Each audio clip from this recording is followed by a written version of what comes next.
A town square media station serving all of South Jersey. This is 97.3 ESPN, home of the Philadelphia 76ers. Simmons pokes it away, steals it, sidesteps him and jams a two-hand throwdown. WENJ HD Millville, Atlantic City.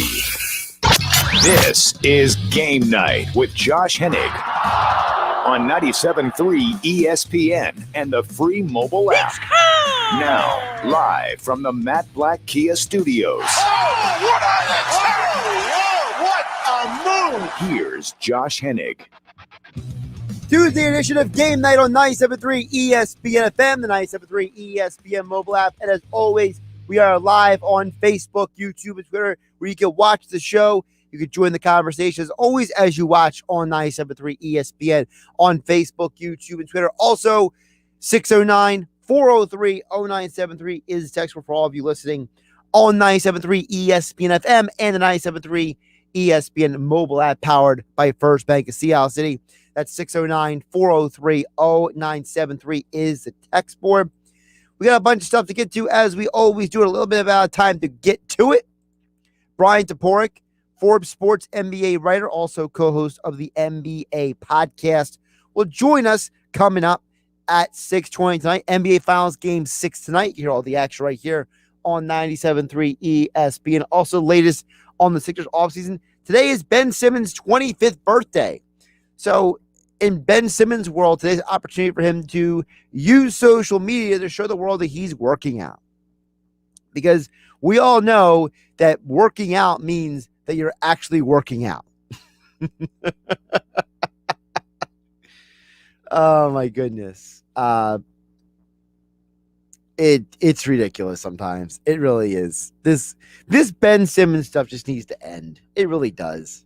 So we'll get to that as well.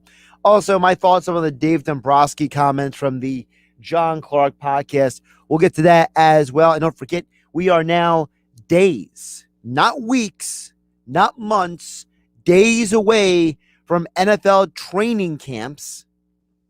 Cowboys and Steelers are first, and the Eagles and the rest of the league are next week. And, of course, we have you covered on all fronts over at 973ESPN.com, the 973 ESPN mobile. Don't forget, also the Cowboys, they're on Hard Knocks, which means I can promise you the Cowboys will not win the Super Bowl because no team that's ever been on Hard Knocks has gone to the Super Bowl.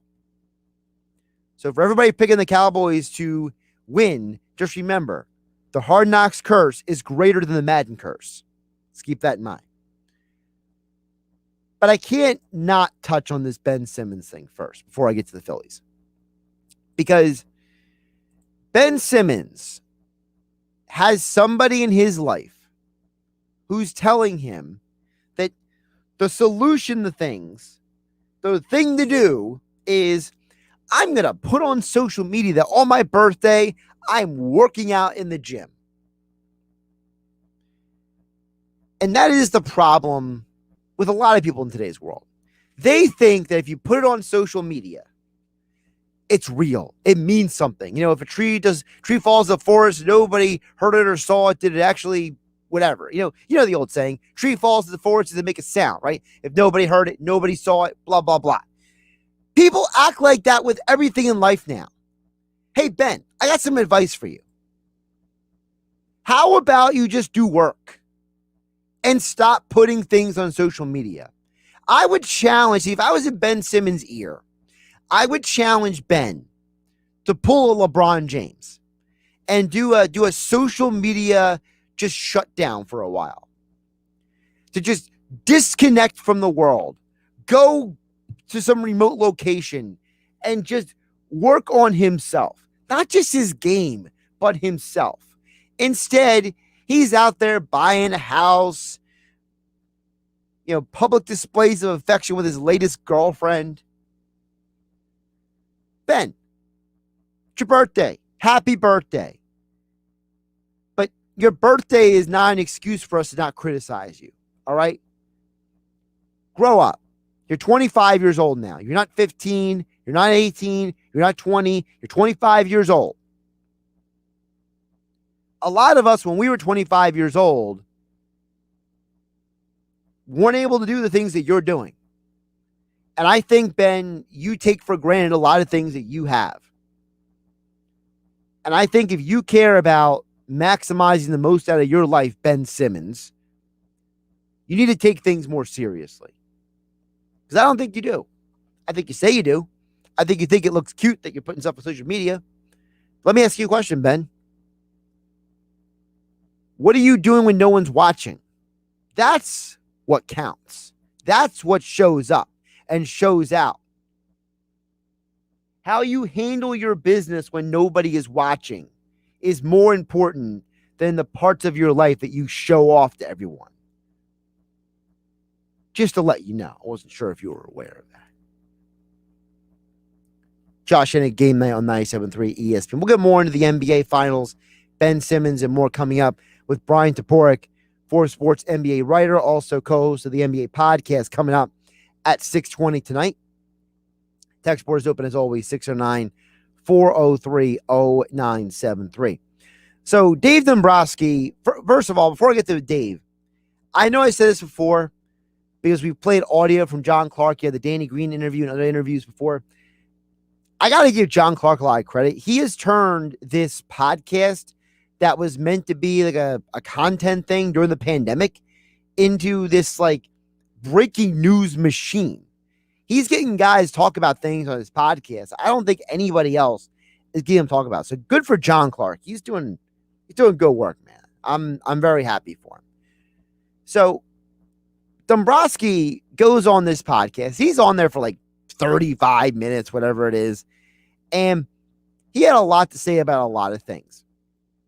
But the one thing that stood out to me that I think is important for all of us to keep in mind is Dombrowski in explaining why the Phillies are not selling, why they're not going through a rebuild. And we've talked about this here on GameNight on 97.3 ESPN. This is from the man's mouth. This is not me saying it. This isn't Mike Gill, Frank Close, Bob Wankel, Scott Lauber. This is the man in charge of baseball operations who spoke this out into the universe. No question from a Philadelphia Phillies perspective, when you talk about an ownership with John Middleton and the Buck family, they want to win. And they want to do anything they can to possibly win. Now, they want to do it in the perspective of being realistic, too. But we're going to try to do what we can. And if we have a chance to win, we're going to try to do what we can to accomplish that. So there you go. That's him saying it. See, people have this idea, excuse me, that the Phillies are out here thinking about another rebuild, blowing it up, all this stuff. Dombrowski is telling you this ownership wants to win. And he doesn't get hired to come in here for a rebuild. This is not the rebuild guy. You don't hire Dave Dombrowski to rebuild. You hire Dave Dombrowski to go for it all. And as he also said on the pod, we're not selling off players. So Bryce Harper, JT Realmuto, they're not going anywhere. We're not selling. I mean, we're not in a position where we're looking to move players off our team. Now, if you're in a position and anything can happen in 10 days or 2 weeks, I mean, if all of a sudden, and I don't like to take this scenario and don't think in the next, if you lose 10 games in a row, well, that might be one thing that's a little bit different. Or if you win 10 games in a row, it's a little bit different. But we're in a position where we're in this and we're going to try to make our club better here over the next time period. The Phillies are going to do something. I don't know what it is, but they're going to do something. And when he said the ownership wants to win, I think that Philadelphia sports owners are becoming more aware of the environment of the city that they are working in now. I think because of the advent of social media, I think because of how the world is forcing itself to overlap onto each other because of the virtual space that we all function in now, whether we like it or not. the virtual space that we all live in now, these Philadelphia owners who are these more in touch with their teams, like the Jeffrey Lurie's and the John Middletons, I think they look at the city and they realize that Philadelphia fans are over all of the minutia. They're over it. They're done with it. I think that Philadelphia has gotten a taste of 2 world championships and reaching a championship 4 times in both baseball and football combined. And then the Flyers made the Stanley Cup Finals about a decade ago. And I think the city is starting to have this anxiousness, this level of expectation, whether it's fair or realistic or not.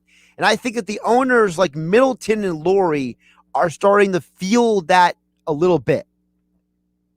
You know, people like the Josh Harris Blitzer group, you know, they're a very different animal. You know, they have multiple properties they own. Josh Harris his big thing isn't the Sixers. He's got multiple things he owns and runs.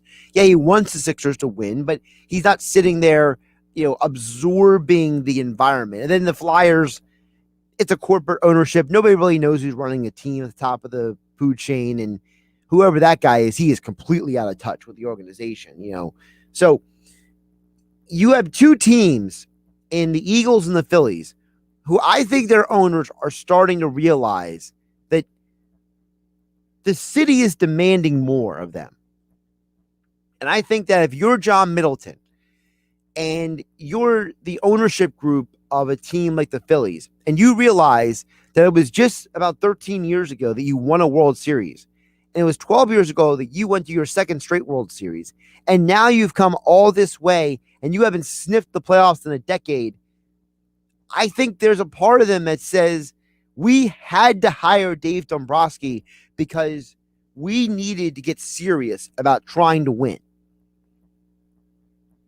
And for Dombrowski to come out and point to say, hey, ownership wants us to win. And for Dave Dombrowski to come out and say, hey, we're not selling players. That's him telling you the state of the organization's mindset. Now, I can't promise you who they're going to get. I don't know who they can and can't get. I think there's a lot of things that are about to be played out. I know I was reading an article by Jeff Passan earlier today who said that because the Phillies are where they are in the division, the NL East is completely wide open. The Phillies are going to be interesting to watch. Now, Passan didn't have any insight on who they're going to go after, per se, but he basically was saying that the Phillies are a team to watch. And he's not the only one. John Heyman has come out and said that. Ken Rosenthal has come out and said that. I watch MLB Network. Half the analysts say the Phillies are a team. Keep an eye on to see what they do with the deadline. And Dave Dombrowski is playing right into that narrative. He's sitting there and telling you, we're going to do something. And I think that they realize that they got to go out and improve this team if they're serious about winning. Because you don't sign Bryce Harper and JT Realmuto and Zach Wheeler to all that money just to be a 500 ball club like they are at the All-Star break. They have the best record in all of baseball this month, heading into the series with the Yankees. They have a chance to really start putting themselves in a position to be legitimate contenders in the NL East. And I think Dombrowski is the key to getting that done. And I think that when you think about the fact that the ownership wants to win, Dombrowski is saying, we're not selling. Dombrowski thinks very highly of this team. Take a listen. When we've had our everyday lineup in there, we've scored runs, but we just haven't been together very much.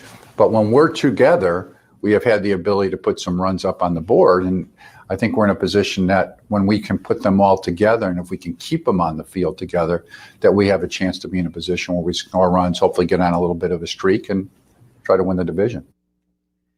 Again, it's Dave Dombrowski from John Clark's podcast. We'll play more audio here on Game Night throughout the week here on 97.3 ESPN FM. The text board is open, 609-403-0950. 0973 is the text board, 609-403-0973 to get on the conversation right here on 97.3 ESPN FM, the 97.3 ESPN mobile app. We're also live on Facebook, YouTube, and Twitter, where you can watch the show. And coming up next, we'll take a break from the Phillies talk. We'll get into the NBA Finals. Game 6, 8 p.m. Coverage begins on 97.3 ESPN.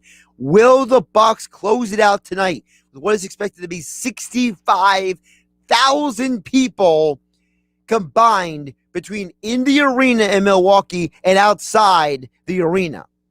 Will they win it tonight?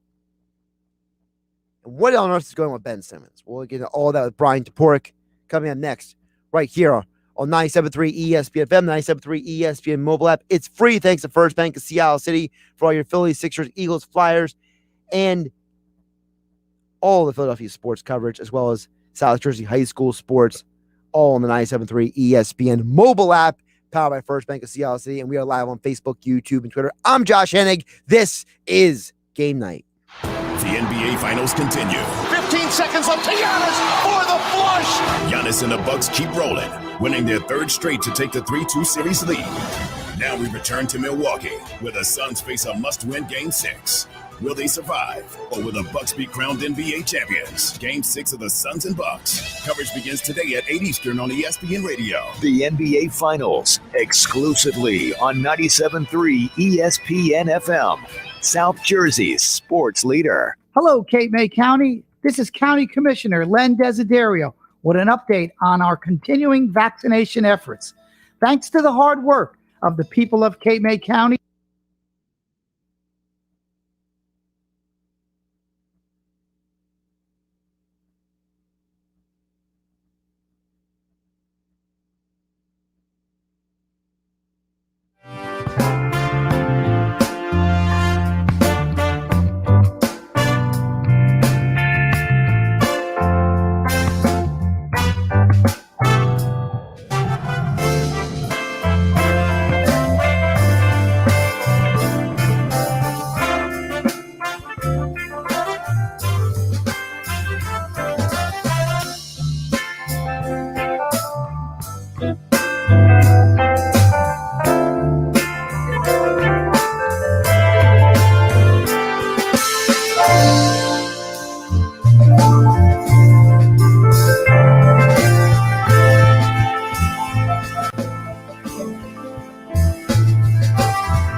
Why would someone looking for a mortgage at the Jersey Shore take a loan from a company in Detroit or North Carolina or some other far-off place? Online mortgages promise a lot, but don't always deliver. First Bank of Sea Isle City knows the Jersey Shore. We are local lenders. We use local appraisers and provide in-house processing. We understand the unique obstacles of financing in Cape May County. Don't take a chance. Local banking is better. Let us guide you. First Bank of Sea Isle City. Member FDIC. Equal housing lender. Always wanted a Jersey Shore mansion? With a $161 million Powerball jackpot win, you could buy the shore home of your dreams, plus one for everyone in your family. It's just that many millions. Anything can happen in Jersey. You're listening to Game Night with Josh Hennig on 97.3 ESPN and the free mobile app. Josh Hennig here, back on Game Night on 97.3 ESPN FM, the 97.3 ESPN mobile app. We are live on Facebook, YouTube, and Twitter, where if you're watching, you can see joining us right now here on Game Night on 97.3 ESPN, Bryan Toporek, writes for Forbes Sports, also co-host of the NBA podcast to get more into Game 6 of the NBA Finals tonight. You hear right here on 97.3 ESPN FM, coverage begins at 8 p.m. Also, some Sixers stuff as well. Bryan, how you doing today? I'm doing well, Josh. How are you? I'm doing pretty good. I'm excited the NBA Finals are on tonight. I've been looking forward to this game. But my big question with the NBA Finals to start with, Bryan, is there really a reality where with what they expect to be 65,000 people combined between indoors and outdoors in this arena that the Suns can actually be a Phoenix and win a game tonight?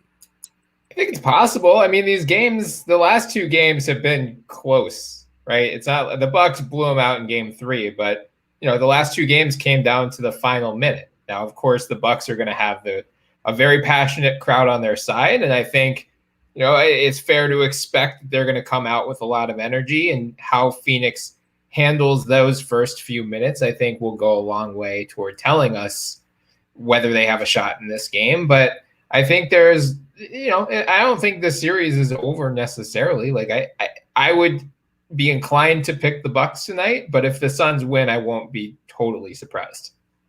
I know a lot of the people who are giving out gambling advice are saying that the key to this series tonight, at least, is just take the Suns and the spread, because no one's really confident who's going to win the game, but everyone seems to be confident that they'll cover the +5. Mm-hmm. I think it's a very interesting observation because, as you said, it's been a close series, but not every game has been within 5 points. Those are two different things. You could have a close game and be a 9-point difference, right?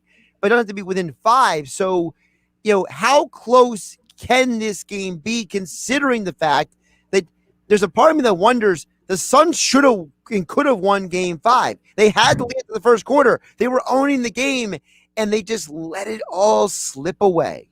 Yeah, but I mean, I would say look at the Sixers, right? The same thing happened with them where they blew 2 huge leads in games 4 and 5. They're going to Atlanta for game 6. A lot of us probably wrote them off, and then they come and win a close game. I think it was a 4-point win, if memory serves correctly. So again, I think there's a world where the Suns could win this game. Is it likely? No, I think the Bucks should be favored, and rightfully so, but I'm not ruling out the Suns here. Now, if the Suns do win tonight, then what has happened, or what did happen? Yeah, I mean, my first guess is Chris Paul finally figured out some way to escape Drew Holiday prison. I think, ultimately, Devin Booker has been great in this series, especially the last 2 games. He had back-to-back 40-point nights. But that's partially by design from the Bucks as well. They're willing to live with Devin Booker's individual shot making if Drew Holiday can shut down Chris Paul as a playmaker. If he can get, because of that, it's not going to get these other guys involved, the supporting cast like Mikal Bridges, Jay Crowder, even DeAndre Ayton. So the Suns are going to need more from people not named Devin Booker. But it's tough because Drew has been so effective defensively against Chris Paul. So can you get Devin Booker going not only as a shot maker, but also as a creator for others? If we get, look, again, these games have been so close. It's like if you get 2 more threes from Mikal Bridges or 2 more threes from Jay Crowder, even guys off the bench, Cameron Payne, Cameron Johnson, like it's very thin margins that we're discussing here. So if you can get a little bit more from the non-Booker supporting cast, that might be enough to swing this series and go back to a game 7. Bryan Toporek joins us here on Game Night on 97.3 ESPN. NBA Finals Game 6 tonight. Hear all the action right here on 97.3 ESPN. Follow Bryan on Twitter at @BToporek on Twitter. Don't forget to check out the NBA podcast, as well as all of his work over at Forbes Sports. Now, Bryan, I know there are some people who want the series to end tonight because I think there are people in USA basketball who would love to see those guys heading over to Japan and not playing any more games. So if the series does end tonight, what is the narrative moving forward for both of these teams? Yeah, well, I mean, for the Bucks, this is just validation of really everything they've done, not only this season, but over the past couple years. It's overcoming the adversity of these early season or the early playoff exits that they've had for the past 2 years. It's, validation of the Drew Holiday trade, of signing Bobby Portis, signing Bryn Forbes, who hasn't been a big factor in the finals, but, especially against Miami, was very effective. So Milwaukee's riding high. Giannis, it's validation for him signing that Supermax contract. And I think we're going to start to have some real conversations about where Giannis ranks all time, because if you look at what he will have accomplished by the age of 26, our mutual friend Josh Eberle tweeted this earlier. The only other player to do what he would do if they win tonight is Michael Jordan. So, that's, I think, a conversation that we can have, in the coming days, potentially. For the Suns, it's all on Chris Paul. He has this $44.2 million player option that, at this point, it sounds like he's expected to decline. So can the Suns re-sign him? I think they want to. I think even though he's struggled throughout some of this finals, getting to the finals for a Suns team that hadn't even made the playoffs for the past 10 years, like, they're going to want to keep Chris Paul. What price do you do that? Because you're going to have other teams that see Chris Paul and see what he did to the Suns team. The Knicks in particular, who are sitting out there with $50 million in cap space, they're going to say, oh, if the Suns don't want to pay up for Chris Paul, we're more than willing to. Maybe he can have that same kind of impact here. So how they manage that, I think, will be the biggest question, not only, for them this offseason, but it's one of the overall biggest questions for the NBA in free agency. With that all being said, though, Bryan, I got to say, though, like, if you're Chris Paul, you've only been in the NBA Finals with one team. Mm-hmm. You've gotten this close with only one other team. And you've been on a total of, 5 teams in your career? 5, 6 teams? So if I'm Chris Paul, what reason do I have to go shopping elsewhere? I go to the Suns and be like, you know what? I'm staying here. If I got to take maybe like $5 million less per year for 3 years, go sign somebody else. Go get more players. Let's run this back. I can't wrap my head around the idea that Chris Paul is just going to be like, hey, Phoenix, it was fun. I'm going to go find a new team now. No, I'm right with you. And I think that's, Chris Paul has made enough money throughout his career as well, where this isn't his first big contract, right? He's coming off of a massive contract already. So if he ends up having to take a little bit less money to stay with Phoenix, it would be the smart play, honestly. As you said, it could give them more breathing room. I don't think they'll be under the salary cap either way, but maybe more breathing room under the luxury tax. And maybe that gives them a bigger mid-level exception that they can get, have an extra $4 million to play with in free agency. So, I think if the Suns came and said, like, we're going to offer you 3 years, $45 million, and the Knicks say, we're going to offer you 3 years, $100 million, that's where it might start to get a little sticky. But I don't think the Suns are going to do that because they've seen how important Chris Paul has been to what they did this year. Throughout the playoffs, DeAndre Ayton in particular has just been saying Chris Paul is like the best thing that has ever happened in my career. And speaking of DeAndre Ayton, he's also up for an extension this summer. So, the Suns have to weigh, do we want to give this guy the max extension, which I think they would, if we don't have Chris Paul, who has helped unlock this level of effectiveness from him. Bryan Toporek joining us here on Game Night on 97.3 ESPN at @BToporek on Twitter. He is the co-host of the NBA podcast, also NBA contributor for Forbes Sports. Now, you mentioned max contracts. which leads me back to the 76ers because the more I'm moving forward, Brian, it feels like Sixer fans are drawing like battle lines. You have one group who are like, get rid of Ben Simmons. I almost don't care what you get for him. Then you have another camp who are like, listen, Ben's not the only reason why we lost these playoffs. Other guys lost, and the guy you trade is Tobias Harris. And they're just screaming at each other on social media. They're yelling at each other everywhere on the virtual verse. And I want to present the question to you. Who is the guy who should be traded or could be traded or makes more sense to trade? Harris or Simmons, and why?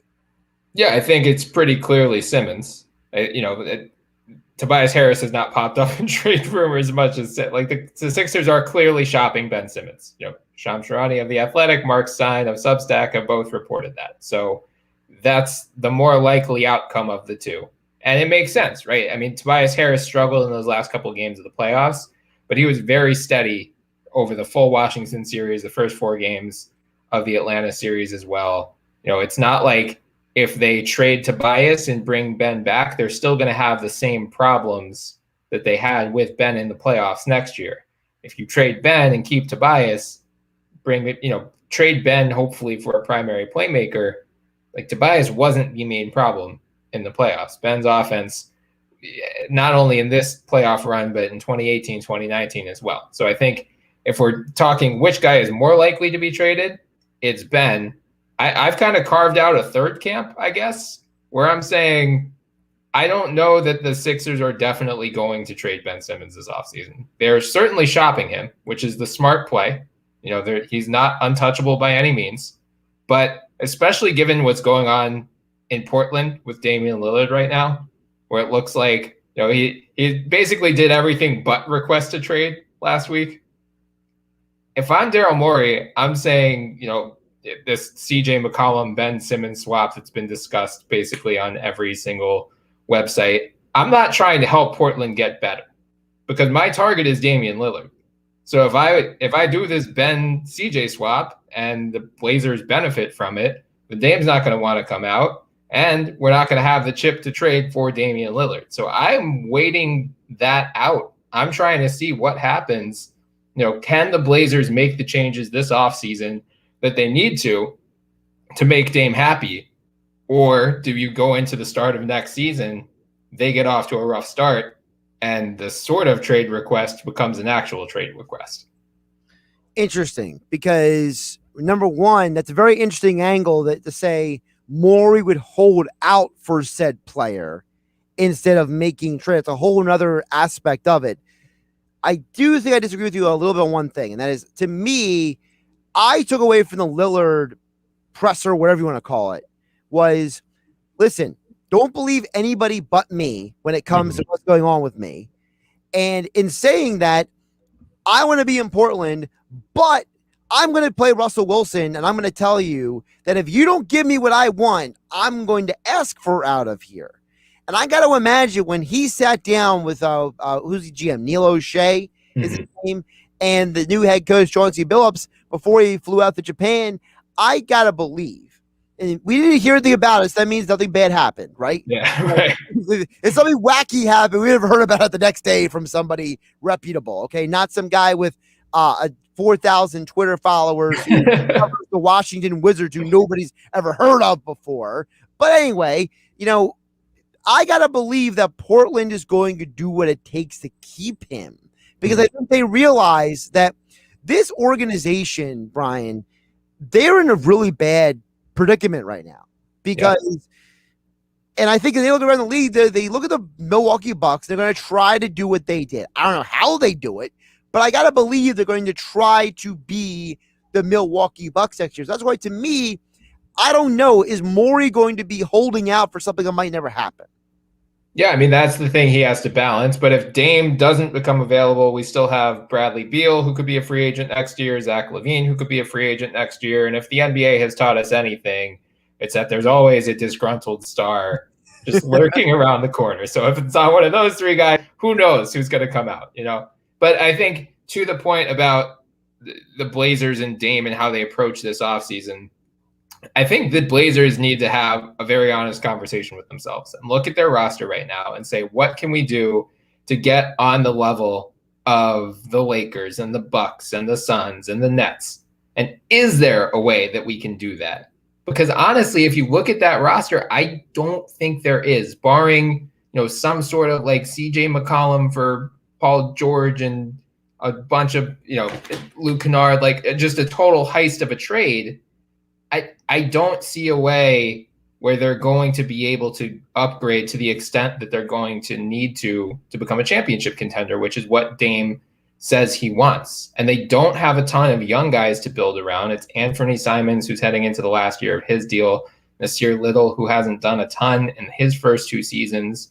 And they're at a point now where Robert Covington's heading into the last year of his contract. Yusuf Nurkic is heading into the last year of his contract. Derek Jones is probably going to pick up his player option. He's only signed for 1 more year. So they could do a hard reset right now. Like if they want to choose that path, this offseason is the time to do it so you can flip these other veterans for assets as well. Because otherwise you run into a problem next summer where all of those guys are going to be free agents. You're probably not going to be able to retain all of them. And you also have Norman Powell, who's becoming a free agent this summer. And you have to ask yourself, do I want to sign Norman Powell to $20+ million annually for 3 or 4 years if I think Damian Lillard's going to ask out in a year? Do we think that sort of contract for Norman Powell will maintain trade value? So I don't think the Blazers are going to reach that point, but I think there's at least an argument they should consider it, because waiting and trying to rearrange chairs on the Titanic, great. But you're probably not going to upgrade to the extent you need to. And then you're going to lose a ton more value next summer. Now, with all that being said, back to the Sixers, is there incentive at all for Daryl Morey to move on from Simmons this summer? Like I think most people believe Simmons should be gone. I'm in the camp that I believe Simmons will be gone because, as I've said, you don't think about the divorce and then not get divorced kind of thing. You know what I mean? Yeah. So I believe at some point Simmons is gone. But my question is there incentive for Morey to get it done before next season? Or is there more incentive for him to wait after the start of next season? Yeah, I mean, I think that really depends on what happens over these next couple of weeks with Dame, Beal, Levine in particular. And the incentive for him to do it this offseason is so you can go into next season, next training camp, knowing what, the overall makeup is of your rosters. Resolve giant question hanging over your team. The reason to wait, as I say, is the players who are probably going to be available this summer might not be the best players available over the next 12 months. So, do you risk making a trade now and taking a package that 3 or 4 months from now you realize, oh crap, that isn't the best we could have gotten? Yeah, it's one of those deals where I don't know if there's a definitive answer for it, Brian, but I think that, it's definitely going to be interesting to see how it plays out either way. Brian, before I let you go, I want to ask you one more thing. Big picture with the NBA. I know the league wants to get back to their normal schedule, right? The league is very intent on getting back to business as usual. And I know people are trying to point to a lot of different things and say different perspectives, but overall, do you think the league accomplished what it needed to with this season financially? Yeah, I mean, I think this probably went better than they could have expected. I mean, it sounds strange to say considering a lot of the COVID issues that popped up, especially early in the season, but they got the 72-game season done. They got the play-in tournament. They got a full playoffs. I think where we were in December and January as a country was harder to project where we would be in May, June, July. And I think the situation was a lot rosier than anyone would have realistically expected, which certainly helped. When they started, before they even agreed to start this season, they agreed to changes for how, salary caps will be negotiated in future years. So is going to increase by a minimum of 3%, a maximum of 10%. They're not going to tie it directly to revenue like they have in years past, because they know even with a 72 game season, like we lopped off 10 games here. So that's just a lot of revenue we lost. But I think realistically, this probably went as good, if not better, than the NBA could have hoped financially. I would guess we're still only going to get the minimum 3% increase of salary cap next year, but I'm definitely curious what happens the following year. And usually they tend to give updated guidance to teams for like the 2 or 3 year outlook before every offseason. So that's something to keep an eye on in these next few weeks as well, whether it's supposed to be like 115.4 million or something like that the following year. So, if that increases and how that changes teams' approach to this offseason as well. He's Bryan Toporek. Give him a follow on Twitter at @Toporek. Check out the NBA podcast. Like, subscribe, all the podcasting platforms. Also his work over at Forbes Sports covering the NBA. And as all guests, he joined us on the video stream where you're able to see him on the show. Bryan, appreciate the time as always. Enjoy Game 6 tonight. Thanks, Josh. Let's catch up soon. Absolutely. Josh Hennig here on Game Night on 97.3 ESPN. We get to your guys' thoughts and comments next, 609-403-0973. Also, we are live on Facebook, YouTube, and Twitter. You can comment on the stream as well with all of you guys coming up next right here. I'm Josh Hennig. This is Game Night. The NBA Finals continue. 15 seconds left to Giannis for the flush. Giannis and the Bucks keep rolling, winning their third straight to take the 3-2 series lead. Now we return to Milwaukee, where the Suns face a must-win Game 6. Will they survive, or will the Bucks be crowned NBA champions? Game 6 of the Suns and Bucks. Coverage begins today at 8 Eastern on ESPN Radio. The NBA Finals, exclusively on 97.3 ESPN FM. South Jersey's sports leader. On some models excludes Corvette with GM financing, excludes prior sales. See dealer for details. By now, most people know that nobody beats a Bennett Chevrolet deal. Because when you buy a new Chevy from Bennett, you pay the same as any GM supplier employee pays. That's right, not 1 cent more. Plus, Bennett gives you all the rebates that can add up to 25% off MSRP. That's up to 25% off. And of course, Bennett Chevy has 0% financing available. Think about all the ways you save at Bennett Chevrolet. Plus, right now, we want your trade. So we're paying a minimum $7,000 for any clunker. You heard right. A minimum $7,000 towards any pre-owned in stock. Nobody pays more than Bennett. You can imagine how much more we'll pay for a good trade. And there's more. You'll never feel any sales pressure and never waste time with stressful negotiating. Because our non-commissioned sales staff is paid on your satisfaction, not how much you spend. Nobody beats Bennett Chevrolet, and we mean nobody. Find new roads at Bennett Chevy at Hubbard Township and BennettChevy.com. I need some backup. I got to get these trucks to Tuscaloosa by Tuesday. Trevor's Trucking needs 3 18-wheeler drivers with commercial licenses ASAP, or his company will stall.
Why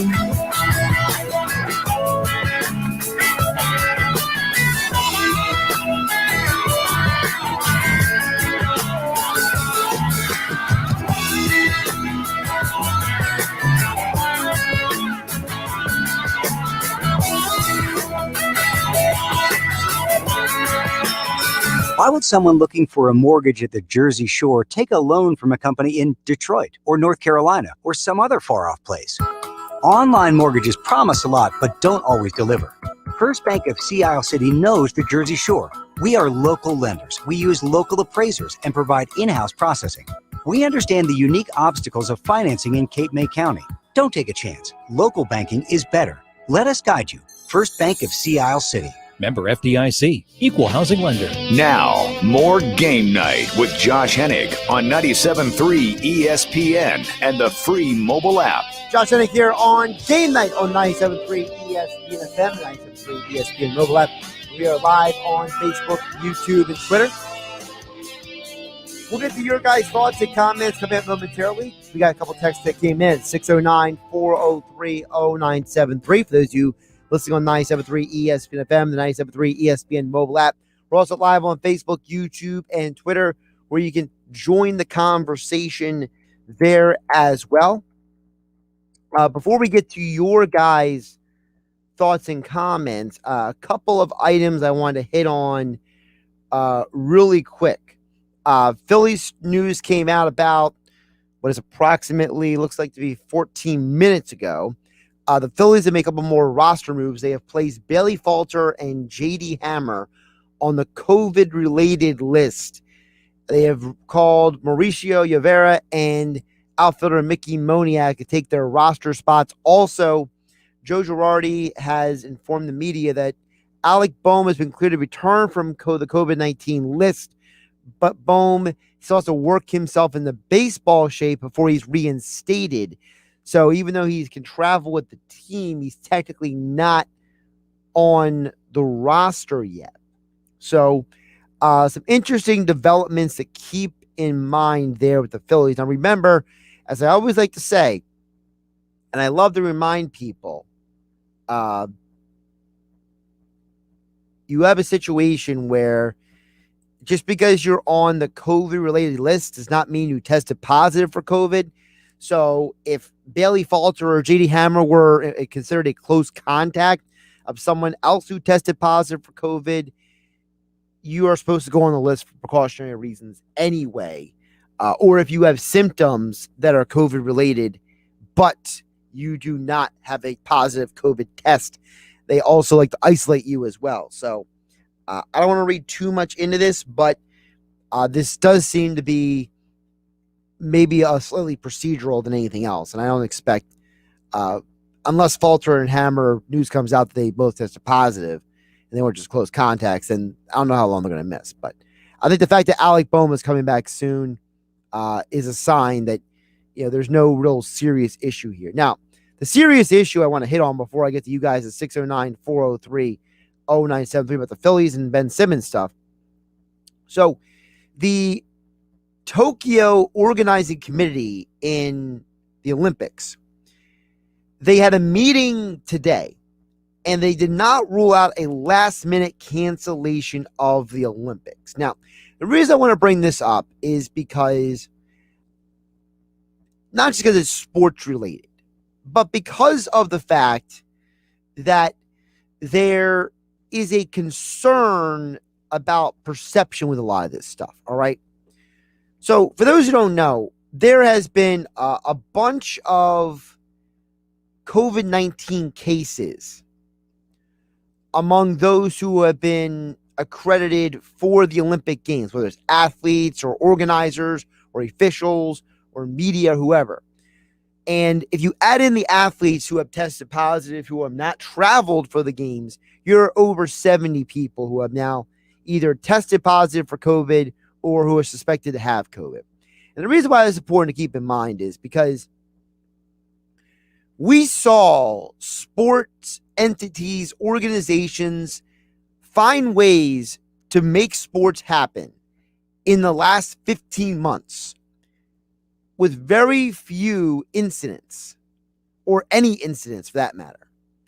And in a situation where it's supposed to be super spreader events like the UFC fights months ago or the Super Bowl down in Florida, they never became incidents. They never became situations. They never became super spreader events. So if there's a problem going on in Japan and there's not the same problem in the rest of the world, make sure that you use that hand under the chin emoji next time you see one of these stories and try to figure out, why is there a problem this situation, but there's not the same problems everywhere else? Now just leave it at that. You can interpret that as you may. All right. With your guys' thoughts and comments, 609-403-0973.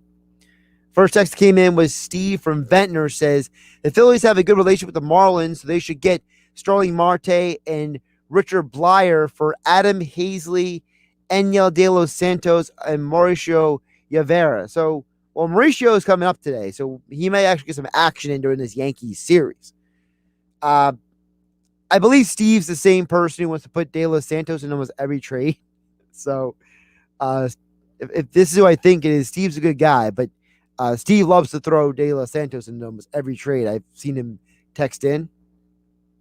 I don't know if Hazley is qualified to be traded, because I think he's still injured, if I remember correctly. So I don't know if you could trade an injured player. The problem with the Marlins Phillies thing is not that they're in the same division, but I don't know what people are going to ask for any of these deals. And while a lot of these deals may sound a certain way on the surface, Dombrowski brought this up when he talked to John Clark about the Phillies have to be reasonable at the trade deadline. They can't just be willy-nilly about things. Take a listen. Just use an example, our number one draft choice from last year. You can't trade your number one draft choice from this year, Mick Abel. Well, we're not looking to trade him where we are at this point, and probably never looking to trade him. He's got that type of a value and ability that he can be a number one type starting pitcher down the road. So I think you weigh, what are people asking for in return? Where are you at that particular moment? Things change a lot. I mean, we are 5 games under 500 2 weeks ago. Now we're back to 500 and climbing a little bit, hopefully. So you weigh all those things and you make the decision at that particular time. Dombrowski also said that he doesn't plan on trading any major prospects. So I don't know what the Phillies can and can't do in trades per se, but I think that a lot of the trades sound nice on the surface, but Dombrowski made it very clear they're not going to trade certain people, and I don't know what the evaluations are of these other guys around the league. So, but it's definitely something to keep in mind. I think Marte is the most likely outfielder I've heard so far they can get, because he is on an expiring deal. He is a rental, so that would make sense. 609-403-0973 is the text board. Text chimes in, says Ben Simmons could be Giannis, same skill set, but different mentality. It's an extremely different mentality. And the mentality is actually more important than the skill set. Ben Simmons could be a lot of players. When he came out of college, people wondered he could be the next LeBron James. Now talking about the next being like Giannis. Ben Simmons could be anything he wanted to be if he would just get his head out of the sand. He doesn't get it, folks. His mind isn't in the right place. And as far as I'm concerned, I don't think Ben Simmons will ever meet his potential in a Sixers uniform. Dan from EHC chimes in at 609-403-0973, says Simmons is not worth his contract, but if you want to be a top-tier team, you have to overpay for players. I really feel there's overreaction going on after losing to the Hawks.